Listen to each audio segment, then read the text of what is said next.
श्री शिवाय नमस्तोभ्यं। आराधना में तुम लीन हो। महाराज दुनिया के लोग नहीं समझते कि शंकर पर जल चढ़ाने का क्या लाभ है।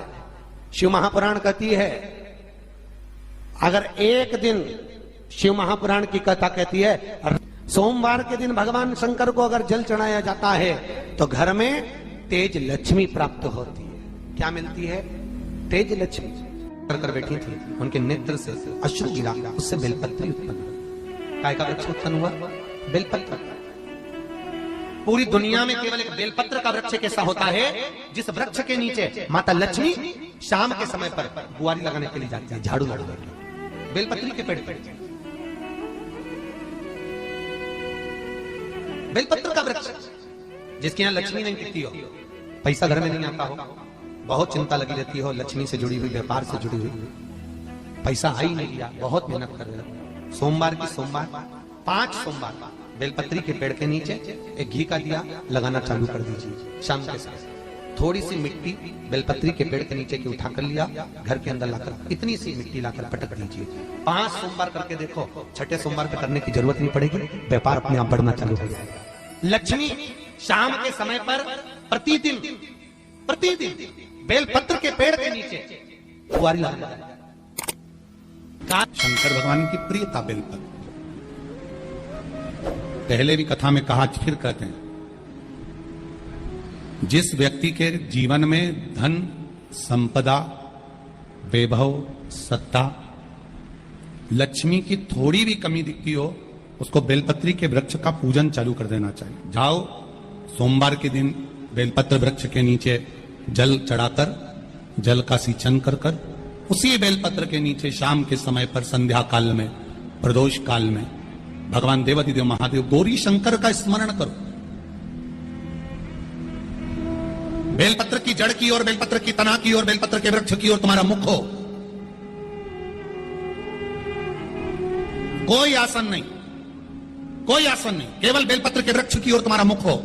जहां बेलपत्री का वृक्ष है उसके नीचे बैठकर, उसकी छाया में, उसकी ओट में पंचाक्षर मंत्र नमः शिवाय, या फिर षडाक्षर मंत्र ओम नमः शिवाय, या फिर श्री शिवाय नमस्तुभ्यम का स्मरण कर कर अपने हृदय की बात गौरी शंकर से, महादेव से कहे।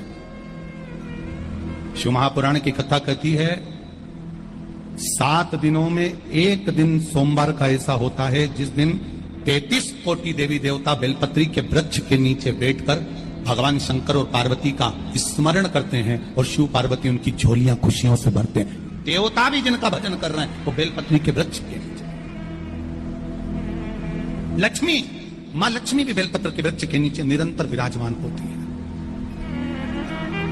और आप लोगों से एक निवेदन और करना चाहेंगे, ये मनुष्य का शरीर जब तक रहे, ये मानव की देह जब तक रहे, जिंदगी में एक बेलपत्री का वृक्ष अपने रहते रहते कहीं पर भी लगाना, उसको बड़ा करना, उसको बड़ा कर कर जैसे अपने बच्चे को बड़ा करते हो ऐसे लगाकर बड़ा कर कर महादेव से कहना कि मैंने अपनी जिंदगी में, मैं मर भी जाऊं, मेरे प्राण छूट भी जाएं, मेरे जाने के बाद मेरे घर के लोग एक लोटा जल चढ़ाएं ना चढ़ाएं, बेलपत्री चढ़ाएं ना चढ़ाएं, पर ये वृक्ष मैंने बेलपत्री का लगा दिया। अगर मैं मर भी गई तो मेरे मरने के बाद भी मेरे हाथ की बेलपत्र महादेव को चढ़ती रहेगी, महादेव को प्राप्त होती रहेगी। लगाओ, एक बेलपत्री के पौधे को छोटे से बड़ा करो, बड़े से बड़ा करो, बड़े से बड़ा करो, और बड़ा करने के बाद उसको कहीं तुम्हारी मर्जी पड़े जहां उस बेलपत्री के वृक्ष को लगाओ। अगर गलती हो गई, ये बहुत गलतियां हो गई, बहुत दुख पड़ गया, तकलीफ में आ गए, लग रहा है कि मुझसे बहुत गलतियां हुई है, बाबा मेरी नहीं सुन रहा, ये बेलपत्री का भाग की डंडी पीछे की ओर कर, जहां बैठकर बेलपत्र चढ़ा रहा, पत्ती का मुख अपनी और डंडी का मुख सामने। शिव की कुछ आराधना है, मेरे भोले बाबा की कुछ आराधना है। खाली ना जाता कोई, खाली ना जाता कोई, दर से तुम्हारे मैं भी खड़ी हूँ नहीं, बाहें बसा मैं भी खड़ा हूँ नन्ही